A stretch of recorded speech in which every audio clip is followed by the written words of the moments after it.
A cold winter can bring on many challenges around the home. Without preparation, when the temperatures drop, it can cause pipes to freeze and burst, leading on to serious flooding, especially if there's no one around to notice. To prepare for this, you could lag your outdoor water pipes, as well as pipes in outbuildings and loft spaces. If you're unsure about which pipes to insulate or unable to get into difficult spaces, you could call in a handyman from Checkatrade. From your local DIY store, purchase some foam lagging like this. Make sure you get the correct size for your pipes. The numbers on the side represent the thickness of the pipe and then the lagging.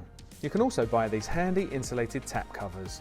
Fit the tap cover by placing it over the tap. The lagging is really easy to fit. Slide your finger down the edge and push snugly onto the pipe and use tape to hold in place and cover any gaps. Cut angles neatly at 45 degrees. Other types of tap cover are also available. Keep your property incident-free this winter. This weatherproofing tip was brought to you by Checkatrade. Checkatrade, Checkatrade.com.